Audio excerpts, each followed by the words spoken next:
I'm going to be totally blunt to start this off. I have like a day 2 grade on Wilson. Like, once you get into the second, third round, you should probably start to think about taking him. The more I watch, the more I become convinced of this. And I know this is already going to get regarded as like Theo's insane. Theo is just making hot takes for views. He's making hot takes for clicks. He doesn't care about the quality of his work. He just wants those sweet views on his unmonetized YouTube channel. I don't care. Like, you can. I'm as inexperienced as it gets. This is literally the first player that I scouted, the first game that I scouted, and the first year that I'm scouting. If you don't want to trust me, that's fine. If you think I'm doing it for clicks or views, that's fine. I'm just trying to warn you. And we really do live in a society where you can just look at Zach Wilson and say, that's Patrick Mahomes right there. That guy right there. Yeah, he's a lot like Aaron Rodgers, like the two top 5 most talented quarterbacks to ever play the game, maybe 1 and 2. Yeah, he's a lot like those guys. Even though first round quarterbacks have a hit rate of like 20% maybe. Like, and it was the same thing with Joe Burrow last year, who has a terribly weak arm. I saw so many Rodgers comparisons. I saw so many Mahomes comparisons. And Tua, yeah, he was Drew Brees. And Mac Jones this year, yeah, I can see a lot of Tom Brady in his game. Like, you guys need to calm down. Can we please just normalize comparing Mac Jones to like Kyle Orton and everyone just like being like, yeah, that's probably what's gonna happen. Like, first round quarterbacks like don't work out that often. And with Wilson, there's extra reason to be concerned. Look at Zach Wilson's stats in 2018 and 2019. You think if he, like, in those years, anyone was talking about him as a first round pick? No.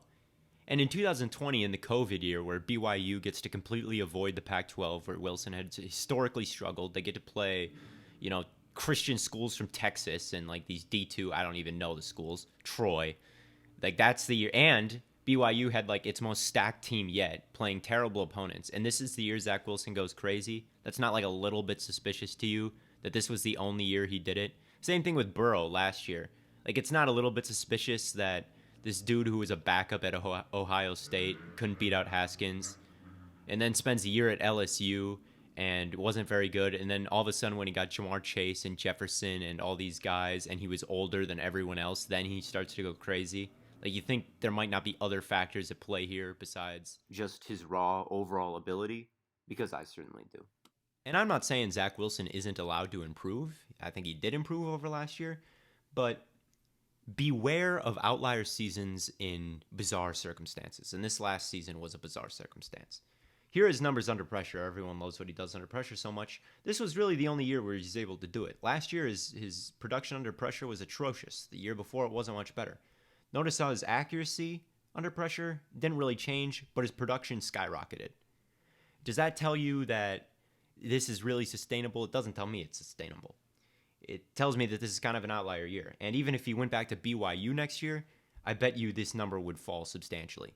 The number, it probably would rise over 1.4%, but this is not something that you should expect even if he went back to BYU, much less going to the NFL.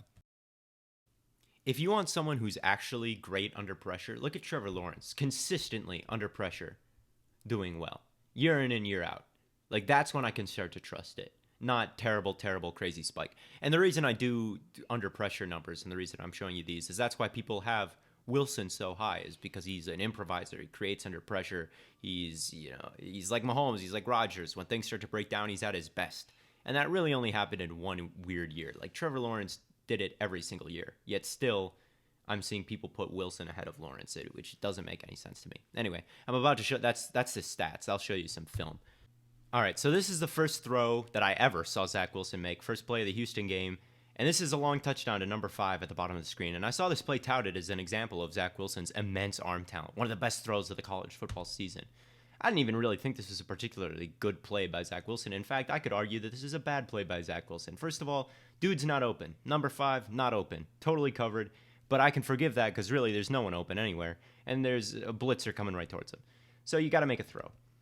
But let's think about the placement here. First of all, this throw is underthrown. This is an underthrown ball, and with Wilson, who supposedly has the arm talent of Aaron Rodgers or Patrick Mahomes, I'd expect this ball to be, they wouldn't have to slow up for this like they do. And if you look at the placement here, the last place you want to put this ball is underthrown and inside. And that's exactly where this ball is. Like, this is perfect conditions for the corner to pick this off. If this throw was out here, like right by the sideline, or it was out here and it hit the BYU wide receiver in stride and he ran into the end zone or just ran out of bounds, it was like right beautifully over him, right in the bucket, then I'd be like, great play, Zach. But to be underthrown and inside, if this corner does not jump way too early and jump like 3 inches into the air, this is a pick. Any NFL corner, any corner with half decent ball skills is picking this play off. And the fact that it wasn't and the corner just totally misjudged it does not make this an insane Zach Wilson throw. It makes it a terrible number 39 Houston cornerback play. And you can argue it makes it a very nice catch by number 5, who's going to get drafted. But what it doesn't do is just tell me that Zach Wilson's talent level is off the charts. If anything, that was not accurate. Here it is from the front. I guess we can show that. Nice work, all 22 cameraman. What's over there? So, yeah. Again, it's not the worst thing in the world, but this kind of stuff happens all the time with Wilson. This throw happened a couple of throws later, not very long at all after that first touchdown. They break out some trickery here, a couple laterals. First of all, look at number 5 over here, top of the screen. That's as open as I've ever seen anyone in my entire life. I don't think I'm being too harsh saying he should throw it to number 5. He doesn't throw it to number 5. He throws it to number 83 at the bottom of the screen. Also should be an easy touchdown. I mean, he's totally ahead of the corner. He's got separation. Throw it out in front of him. I get that that's a long throw, but it's for someone who supposedly has just arm talent to spare. That should be an easy touchdown. Instead, it's severely underthrown. Severely underthrown. Because he doesn't have great arm talent. It's okay. It might be NFL average, like the average NFL player. I even think the average NFL player could get it farther than that.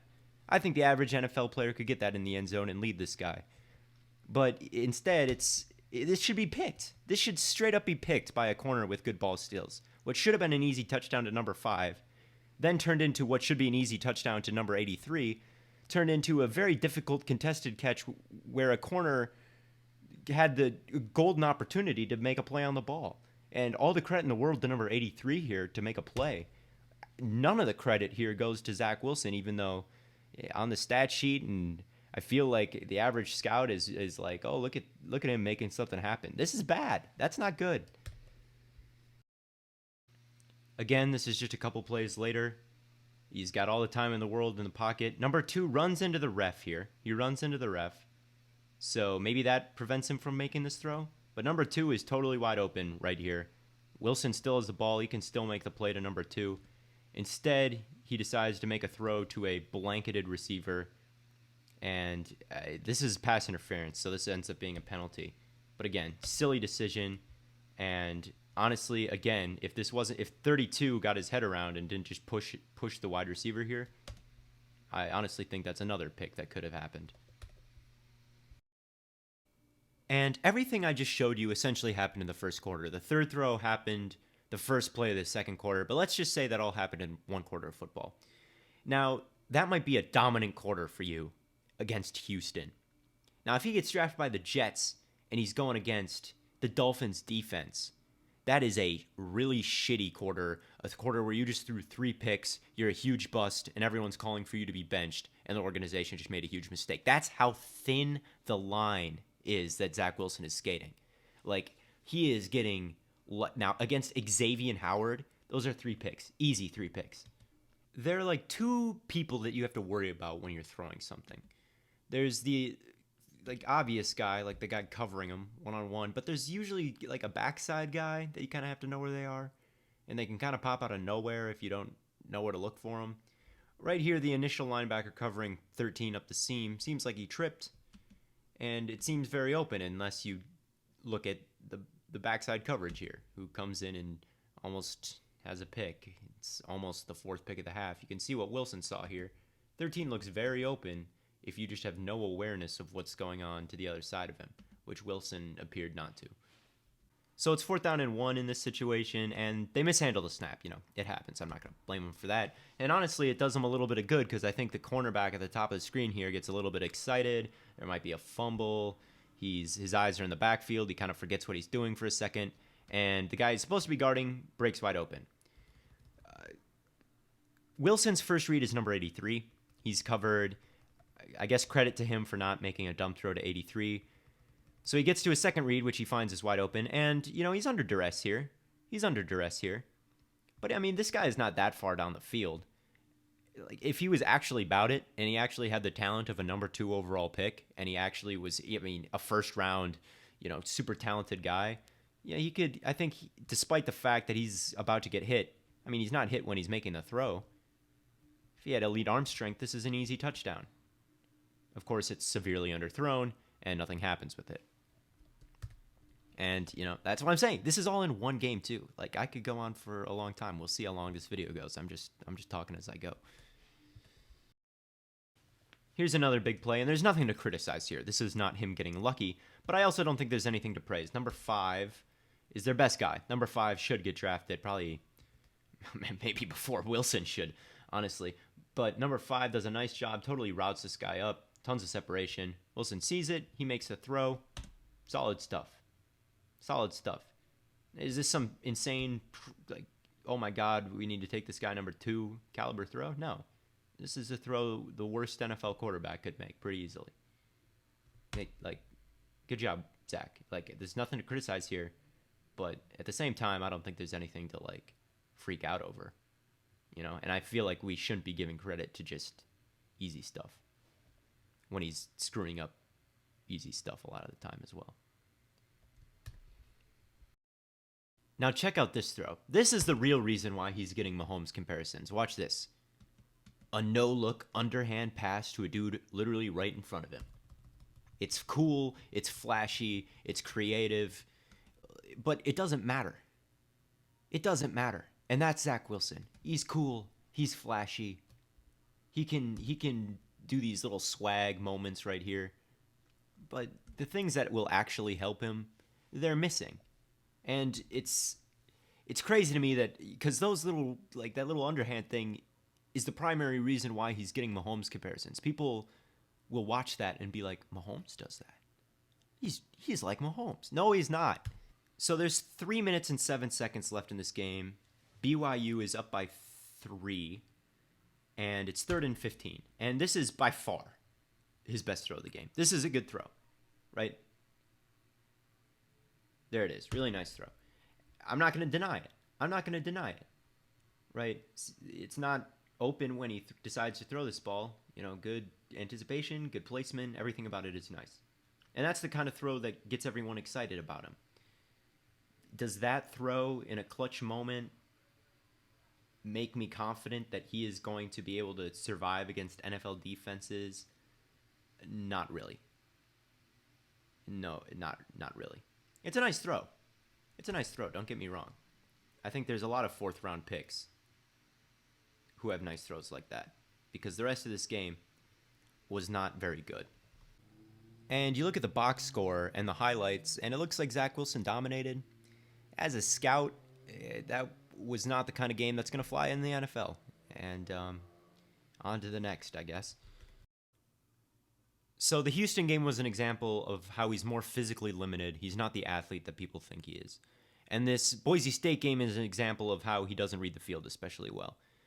Right off the bat, it looks like he is faking the handoff to the wrong side. Maybe it's the running back's fault. I don't know. But what's definitely his fault is that he's looking right at this edge rusher right here. Except he's not rushing. He's dropping back into coverage. Wilson is looking directly at that and still throws it right to him. And that would have been a hell of a pick, but still, dumb decision. Here's another throw. I think it's an indication that he just doesn't understand the best ways to win on a football field, and he's just looking to make big, dumb plays. Like, he's looking at number 5 here, who's double covered on the far hash. That's who he wants. He has all the time in the world to find a better decision, and a better decision exists. This crosser coming wide open across the middle. Put that throw over here. Put it, anywhere, somewhere in here. That's a catch. He has all day. And this throw, it isn't even close. I mean, this throw hits like 20 yards out of bounds. So either A, he's just that inaccurate on this play, or B, he's throwing it away from a perfectly clean pocket. So he's either totally inaccurate or his poise is awful. And either way is making a bad decision. So that play is awful. People just seem to love Wilson's poise, and he has some cool pocket navigation sometimes, but I don't know if his like pure pocket presence is really very good. I mean, here he's going to check the front side of the play first, which is on the left. He's looking left. All right. He doesn't like what he sees over here, which is, I don't love what he sees over there either. Okay, so now you need to check the backside. If you don't like what you see over there, check the backside. There's plenty of time. And if you would have checked the backside, he would have seen an easy touchdown at the top of the screen here. But he doesn't check the backside. He just trips over his own guy and gets sacked. And if you'll see from this angle, right, this pocket's awesome. I don't know what he did. Like right there, the defensive tackle kind of flashes for a quick second, and Wilson acts like he just saw a ghost. Whoa, like there was nothing ever there. And then he just trips over his own guy and sacks himself when there was a touchdown on the table. This play might be the biggest indication that he doesn't really know what he's doing. I mean, this ball is snapped, and who is he reading right now? He is looking straight ahead, dead straight ahead. There's no one there. There's no one. Who is he looking at right now? And then he eventually moves, and maybe, all right, let's go see the play here from above. Maybe he was kind of looking out of the corners of his eye at this wide receiver at the top of the screen. He should be throwing that. That's really open. Like, throw that over here. That's a touchdown. A good NFL quarterback who knows what he's looking at would throw that. I mean, he could spend his time looking at this guy maybe. That guy's open if you throw it in there. He's just looking straight ahead. I don't know what I honestly have no idea what he's doing. Eventually, he starts looking at this number 18 character down here, and he pump fakes it, but he doesn't really want to throw it. And I don't know why he doesn't really want to throw it. Like, you might as well throw that ball. Let's see. First of all, it might be complete. I mean, he's kind of covered, but he might make an amazing catch. His wide receivers sure have bailed him out plenty of times before. But and you can just sail it. Like, at worst, it's incomplete. So there's two wide open guys here that he just doesn't want to look at. He wants to look straight ahead. And then when he finally decides to look at someone, he decides that's not good enough. Even though it might not be good enough, but it's better than taking a sack, that's for sure. People probably look at this as an overall kind of positive because he breaks a few tackles here. This is not a positive. Here's another example of Wilson having all the time anyone could possibly ask for. Number 2 is totally wide open over the middle of the field here. And Wilson doesn't want it. He decides to run instead. And again, I don't care. He's mobile. Mobile is good. And I do like his running ability. Like, he's shifty. He can make some people miss. He's not the biggest guy. He's not going to run anyone over like Trey Lance or Justin Fields. But, he's got some speed. But I'd rather see him see this wide open guy. And number 2 is better at running it than he is. He could throw this right here. I mean, number 2, this could be a huge gain, but he doesn't want to see it. What he was looking for is this little comeback route up there again. And I guess he didn't want to move off of that. He just wanted to run. Here he is on the very next play. And there's several avenues he could explore here that he doesn't want to, because once again, he wants to hit that comeback route on the far hash. I mean, he could run. He could, if he really wanted to put his big boy pants on, he could zip a throw to this guy.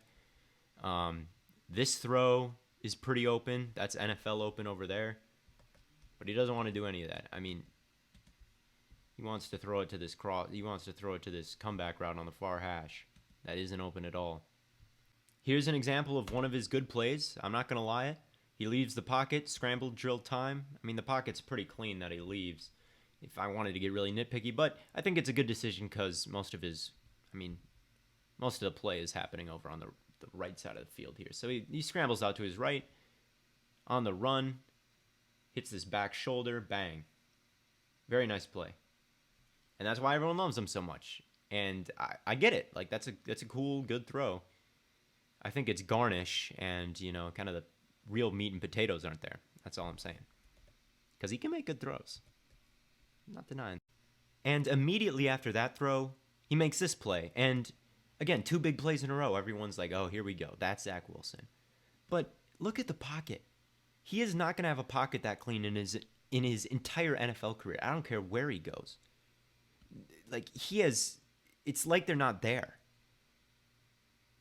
And yeah, he gets this ball there. It's a nice throw. He avoids the safety coming down. Like, if you let him too much, he might get lit up. It's an accurate throw. It's nice. It's about 40 yards down the field there. I don't think this takes incredible arm strength. I don't think this is, proof that he has a cannon arm. It's proof that he can be accurate down the field when there's absolutely nothing bothering him. And should we give him all the credit in the world for that throw? No. I think, again, the worst starting quarterback in the league with that much time is going to hit that throw 10 out of 10 times. And to cap off this drive, this is my favorite part of his game. His release. Watch how quick it is. Bang. Nice throw. And this is the kind of drive where it's like big throw, quick release, touchdown. And everyone's like, that's why he should be a first-round pick. That's why he's so talented. But to me, I look at a drive like that, and yeah, the first throw is pretty good. The second throw anyone could do, and the third throw anyone could do. It does not outweigh the negatives for me. And to start off the next drive, he begins with a 40-yard pass. But this is getting back to the Houston game, where this is a big play that should have been a bigger play. Tons of separation here. And if we're talking about placement, the wide receiver catches it. But any quarterback could make this throw and have the wide receiver catch it. He's open. But if we're really getting advanced, if the cornerback gets his head around here, that's another pick, right? It's low. It's a little bit underthrown. It's inside instead of outside. Again, if this was dropped, we've all seen those beautiful passes. Eli Manning in the Super Bowl to Mario Manningham on the sideline where it drops right over. No one else had a chance on it except the wide receiver. Or, as he's releasing upfield, you see Justin Herbert just bomb it downfield and hit him in stride. Wilson can't do any of that. Like, he can get it to there, and everyone sees this as, oh, he's just hit big throw, touchdown. Comes out in the next drive. There's another 40-yard pass. This throw is not a great throw. It's in the NFL, that could easily be a pick. That up with this one, 13. I mentioned earlier how he has a tendency to kind of throw hospital balls. Here's 1 to 13. He sees 13 kind of looks open if you're just not really thinking and just are like, oh, there's 13. I'm going to throw it to him. But in reality, 13 is about to get his ass kicked by this guy, and he takes a shot. And again, he has all damn day, which is, if you've been watching him in the pocket for any of these throws, you'll see it happens every play. You could throw a touchdown if you really wanted to over there. I'm not saying like he needs to hit every single touchdown that could possibly happen, but don't throw a hospital ball and maybe check out downfield when you have all the time in the world. Speaking of hospital balls, this one happened a couple minutes later. And I'm sure this one went down as another strike by the gunslinger Zach Wilson. When in reality, anyone could make this throw. Any NFL player could make this throw. This is a dog play. Not every NFL wide receiver can make this catch. He gets smacked and still holds onto the ball. Again, he almost got himself killed here. Up high, rib shot, still holds on. Number 2 right there. That's probably the little bit of a safer throw. Obviously, Zach Wilson didn't make a horrible decision. It ended in a touchdown. It's not a bad decision to throw to your beast wide receiver. But again, this is not a special talent from Zach Wilson. This is a special talent from his wide receiver. This is probably the last significant throw of the day. They're up a ton. Again, how long do you think he could have held this? I think he could have held this for a good minute if he made that his goal. And there's no risk. They're up huge. He's just, go along. I'm going to throw it as far as I can. Let's try to get a touchdown here. Except it doesn't get to the end zone. All I'm saying is Mahomes would have gotten to the end zone. And most NFL players would have gotten that to the end zone if that was their goal. What are you doing, all 22 guy? There it is from another angle. He has to come back for the ball. I really do wish that I had all 22 of the Coastal Carolina game. I don't. I only have the broadcast angle. I already know that this is the throw everyone's going to point to and be like, Theo, how can you say his arm isn't strong? Watch this throw. Watch how far it goes. First of all, I didn't say his arm was weak. I think it's mundane. I think it's average. I don't think it's a plus arm. And if we think of all the starting quarterbacks in the league, how many with a full running start could get it this far? All of them, except maybe Burrow. But all of them could get it that far. With no pressure, just put your entire body weight into it. Yeah, they could all get it that far. And it's 1st and 10. This guy is blanketed. If the corner gets his head around, this is probably a pick or almost a pick. But he doesn't, and it hits 18 instead. So everyone's like, oh my God. His wide receivers are dropping these beautiful passes. Not really. That's not really anything special in my opinion from he just hucked it. And then he followed it up with this play I couldn't help but notice where he just misses a wide open guy. Again, that's something that people are going to be like, oh, his wide receivers, that's another drop. No, that throw sucked. I'm sorry.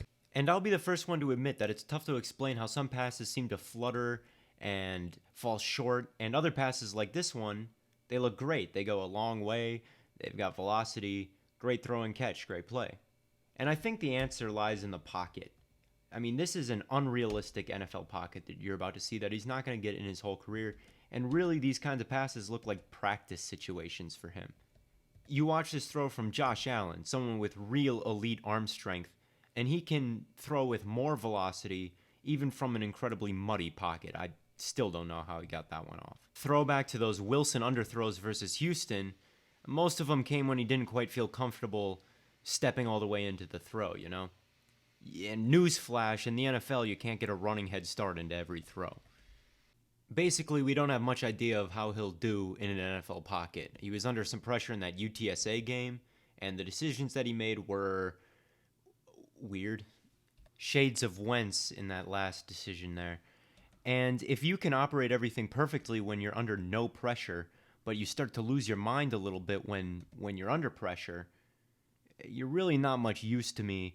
And on the Jets, when you're going to be under pressure a lot, like you might as well plug up some holes on the offensive line first before going to get this guy, you know? Now, here's a play from the Coastal Carolina game that really did impress me. Like 3rd and 15, 20 seconds left in the half. And just that mentality that you want to make something happen. I do love that mentality. I hate guys where in these situations they'll just take a check down. They don't want to create. He does want to create, and I do like that about him. But this is the kind of throw that I want to see on top of all the more important stuff. Like this crossbody throw to number 2 is super cool, and I love it, and I want him to do that. But if you're just that and all like the reading the field and the hitting the open throws down the field isn't there, it doesn't make you worthy of the 2nd overall pick. I mean, you need someone who can. We'll see how this goes. Like that didn't even reach the end zone. That did not reach the end zone. Like I want someone who can reach the end zone with the 2nd overall pick. All right. I'm gonna wrap this up. I could talk a lot longer about him. I could show more games, but this is getting pretty long. I'll leave it at this because I think this is a good summary of who Zach Wilson is. It's 4th and 1 against the toughest opponent that he played all year, which was Coastal Carolina. It's flashy. It's a trick play. He goes for it all, and it gets broken up. And I feel like the flaw in how people are evaluating Wilson is they look at that and they say, man, imagine him with a better wide receiver who makes that tough catch. Instead of looking at this and saying, what if he was a better quarterback who just hit number 83? And I think he's a fraudulent playmaker. He tricked you. He looks like he's a playmaker, but in reality, he leaves plays on the field, and there are plays that he can't make that, you know, occasionally while he runs and he guns, it looks like he's a playmaker, but if you look deeper, you'll see that he is actually not a positive. And that I think most of the NFL draft prospect quarterbacks put in that BYU situation with that line, playing those opponents with these wide receivers who are good wide receivers. These are draftable guys. I really don't think Wilson is doing anything that they couldn't. And in fact, I think Wilson is doing less than the average NFL draft prospect would, which is why I'm so low on him and why I don't think he's worth the number 2 overall pick. And I know many disagree with me.